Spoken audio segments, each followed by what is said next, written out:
안녕하세요. 곽복선 교수입니다. 오늘은 원포인트 중국 역사, 물결 치는 대로 50년 재상 문헌박이란 제목으로 말씀드리겠습니다.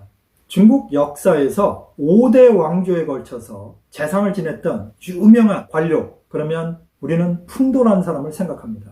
풍도는 제가 이 시간에 설명을 드렸는데요. 제가 보기에는 풍도보다 한술 더 뜬 사람이 있습니다. 관료 생활을 무려 70년 동안 했고 죽을 때까지 50년 동안 재상의 자리에 있었던 사람이 있습니다.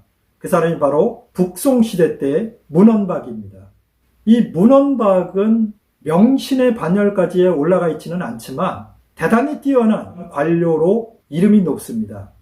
중국 역사에서 북송시대는 수많은 명신들이 배출됐고 뛰어난 관료들이 많았던 문인 정치의 시대입니다.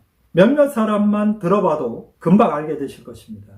송인종 때 개혁 정치를 실행했던 범증엄, 제가 이 시간에도 말씀드렸었죠. 선우 후락이라는 사자성어로 대단히 유명한 개혁가 범증엄이 있었고요.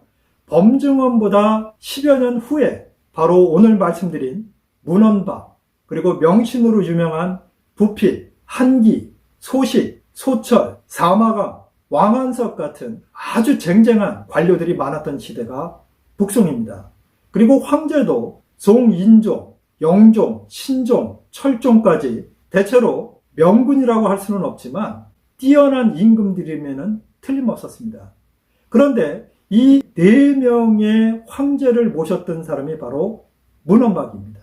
문헌박은 우리가 잘 아는 송인종보다 4살이 많은데요. 1600년에 태어나서 1097년 92살의 나이에 죽을 때까지 벼슬을 했던 사람입니다. 21살에 과거에 급제해서 진사가 됐고 20여 년 동안 중앙과 외직을 왔다 갔다 하면서 나름대로 공적을 세워서 42살에 재상의 자리에 올라간 뒤에 92살까지 거의 50년을 재상을 했던 보기 드문 관료였습니다. 21살에 관료를 시작해서 92살 죽을 때까지 70년 동안 커다란 풍파 겪지 않고 집에서 조용히 건강하게 눈을 감을 수 있다는 것은 대단한 행운이고 대단한 능력이라고 할 수 있습니다. 그런데 문헌박에 대한 평가는 명신이라고 할 수 없다는 것이 일반적인 역사가들의 평가입니다. 문헌박이 명신으로 평가받지 못하는 이유 중에 하나는 그는 중국말로 하면 순풍순수라고 합니다. 바람 부는 대로, 물결 치는 대로 세태에 맞춰서 정치를 해나갔기 때문에 크게 다른 사람들한테 미움도 받지 않았고 그렇다고 해서 강력한 개혁 정치를 한 적도 없습니다. 오히려 범증엄이 했던 개혁 정치는 본인보다 18살이나 많은 범증엄이 했기 때문에 거기에 대해서는 반대를 하지 않았지만 본인보다 나이가 15살가량 어렸던 왕한석이 했던 개혁 정치에 대해서는 강력하게 반대했습니다. 사실 북송이 망해가는 상황 속에서 왕한석의 균수법이나 청묘법이나 지역법이 시행됐었다면 북송이 조금 강성해질 수 있었겠지만 문헌박이 볼 때에는 이 정책들이 현실성이 없었습니다. 실제 문헌박의 판단은 옳았던 것으로 보입니다. 하지만 개혁 정치를 조금만 문헌박이 지원을 해줬었더라면 아마 북송은 조금 달라지지 않았을까 저는 이렇게 판단합니다. 왕한석을 중앙정계에 추천했던 사람이 문헌박입니다. 그런데 왕한석이 개혁 정치를 들고 나오자마자 반대를 강력하게 했던 사람이 바로 문헌박입니다.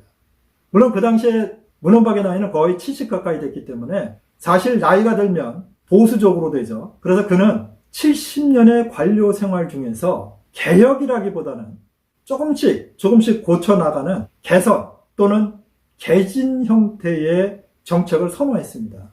이 문헌박에 얽힌 이야기는 여러 가지가 있는데요. 오늘은 그의 어린 시절의 이야기를 드리고 다음번 시간에는 그의 정치에 관한 이야기를 드리겠습니다. 이 문헌박은 성이 원래 문씨가 아닙니다. 역사 기록에 보면 원래 성은 경씨였습니다. 그런데 당나라와 송나라 사이에 5대 19개 혼란기가 있는데요. 이때 제가 이 시간에도 소개드렸던 후진의 황제가 이름이 석경당입니다. 가운데 글자가 경자가 들어가 있죠. 예전에는 황제의 성이나 황제 이름을 피해서 이름을 짓거나 성을 짓는 것이 보통이었습니다. 그것을 우리는 피휘라고 그러는데요. 문헌박의 조상도 성이 경씨였기 때문에 황제의 이름과 성이 같으니까 이 성을 문씨로 바꿨습니다. 그런데 후진이 멸망하고 나서 다시 경씨로 돌아왔죠. 그리고 나서 5대 십국을 종결졌던 사람이 바로 북송을 세운 조광윤인데요. 이 조광윤의 조상의 이름이 조경입니다. 우리나라도 이시조선이 쓰고 나서 용비어천가에 보면 실제 왕을 하지 않았지만 이씨의 조상들에 대해서 왕의 대우를 했지 않습니까? 그것처럼 중국도 똑같습니다. 조광윤이 황제가 되니까 그의 조상 중에 왕도 못해본 사람이지만 황제격으로 해서 신격화했기 때문에 경자가 들어가 있으니까 어쩔 수 없이 다시 문헌박의 조상이 경자를 문자로 바꿨습니다. 그리고 그 뒤로는 이제 쭉 해서 문씨로 내려갔는데요. 그래서 중국 역사상 성을 2번이나 바꾼 기록을 가진 것이 바로 문헌박의 문씨입니다. 이 문헌박은 어렸을 때 총명한 사람으로 이름이 높았는데요. 고사를 하나 보면 동네에서 어린아이들끼리 공을 차고 있었습니다. 이 공이 하필이면 커다란 나무의 구멍으로 들어갔습니다. 여러분, 이 나무의 구멍으로 들어가면 저 밑에 뿌리까지 내려갈 것처럼 보이지만 그렇지 않습니다. 큰 나무에 이렇게 구멍이 나면 보통 지면 정도까지 이 구멍이 이제 뚫려져 있거든요. 그런데 애들 입장에서는 아무리 손을 놓아도 그것을 끄집어낼 수가 없었고 집게 이런 걸 해서 해도 끄집어낼 방법이 없었습니다. 그래서 애들이 우왕좌왕하는데 이때 문헌박이 당시의 나이가 5살, 6살 무렵이었다고 합니다. 침착하게 자기 또래들한테 야, 집에 가서 물 한 바가지씩 갖고 오거라 이렇게 이야기를 했습니다. 그리고 본인도 물을 한 동이를 갖고 와서 거기에 붓기 시작했습니다. 나무 구멍에 물을 부니까 어떻게 됐겠습니까? 물이 차오르면서 공이 자연스럽게 튀어나왔습니다. 그래서 동네 사람들이 야, 정말 똑똑한 애다 이렇게 칭찬했는데요. 그 기대에 어긋나지 않게 그는 21살에 그 어렵다는 과거의 급제에서 진사가 됩니다.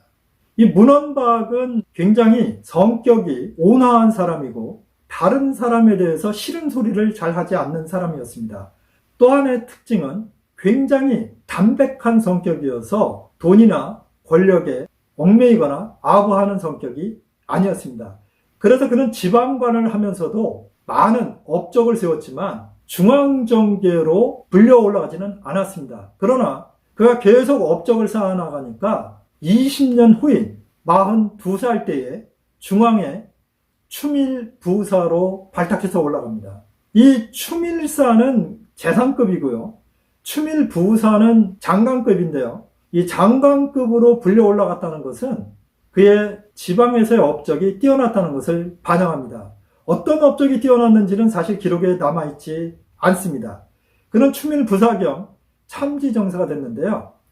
추밀부사가 되기 전에 전운부사라는 지위를 갖고 있었습니다.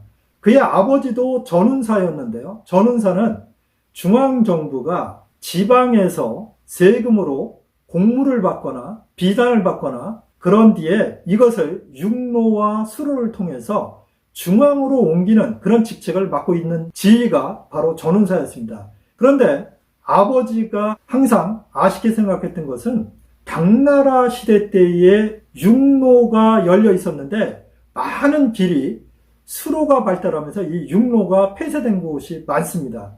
안 쓰다 보면 이제 길이 황폐하게 됐겠죠. 그런데 아버지가 죽으면서 이 육로도 대단히 중요한데 이것을 고쳤으면 좋겠다 이런 유언을 하고 죽었습니다. 그래서 본인이 전운부사가 되자마자 그 길들을 고치기 시작했고 인주라는 성까지 이르는 그 길을 고쳤다는 기록이 남아 있습니다. 그래서 육로로도 많은 식량을 운송해서 이 변방에 있었던 인주라는 성에 식량을 많이 쌓아놨습니다. 사람들은 좀 이상하게 생각했는데요. 얼마 후에 이 지도를 보시면 서북 쪽에 이제 서하라는 나라가 있는데요. 이 북송을 강력하게 공격했던 나라 중에 하나가 서하입니다. 이 서하가 공격해 들어와서 인주성을 포위했습니다. 그런데 10일이 지나도 꿈쩍도 하지 않는 것을 보고 서하에서 정탐병을 내서 보니까 인주성에 수십 일을 버틸 수 있는 식량이 쌓여져 있었던 것입니다. 바로 저는 부사였던 문헌박이 조치를 했던 것이죠. 그래서 결국 열흘 정도 포위하고 있다가 서하가 후퇴하면서 이 송나라가 인주성을 지킬 수 있었다라는 게 이제 전해져 있고 있습니다. 그리고 그 공적으로 그의 지위가 올라갔고요. 또 하나는 그가 인종에게 건의했던 것인데요. 당시에 송나라 군대가 서하랑 싸움하거나 금나라랑 싸움할 때 보면 앞에서 장관이 나가서 싸우는데요. 우리 치면 부장이죠. 이 부관들이 도망가는 경우가 많았다고 합니다. 그러니까 전쟁터에 나가서 이 문관 출신들이니까 겁이 나는 것입니다. 이 부관들은 그냥 과거 급제에서 얼마 되지 않아서 나간 사람들이라 보통 도망가는 경우가 많다고 합니다.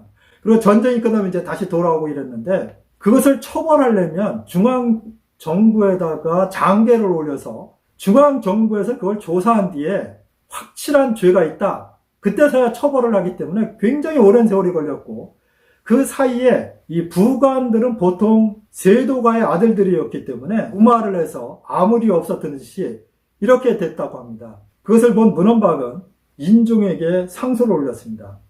전쟁터에서 앞에 장관이 싸움하는데 부관이 도망간다는 것은 사병들의 사기를 완전히 떨어뜨리는 것이고 전쟁에 있어서 승리할 수 있는 기회를 놓치는 것입니다. 그렇기 때문에 장관이 그 도망간 부관을 전쟁이 일어났을 때는 바로 처벌할 수 있도록 법규를 바꾸셔야 됩니다. 이렇게 건의를 해서 인종의 재가를 얻었고 그것이 결국 서하가 쳐들어왔을 때 북송이 서하를 쳐볼 수 있었던 아주 중요한 조치였다는 게 역사의 평가입니다. 이런 것을 보면 문헌박이 비록 명친의 반열에 오르지는 않았지만 뛰어난 관료였으면 틀림없습니다. 전운 부사를 하면서 육로를 수리한 것이나 전쟁터에서 이 부관들이 도망가지 못하도록 법규를 바꾼 것이나 그가 지방을 돌면서 여러 가지 선정을 베풀었던 것은 역시 송나라 시대 때의 이 문인들의 전통을 그도 이어받았고 자기보다 18살이나 많았던 범증엄의 개혁 정치의 영향을 어느 정도 받았던 것이 아닌가 이런 생각이 듭니다. 그러나 문헌박이 그렇게 70년 동안 풍파 없이 관료 생활을 했고 50년 동안 내임금을 모시면서 재상을 했지만 왜 명신으로 일컬음을 받지 못할까요? 그의 정치에 관한 이야기는 다음 시간에 자세히 말씀드리겠습니다. 시청해 주셔서 감사합니다.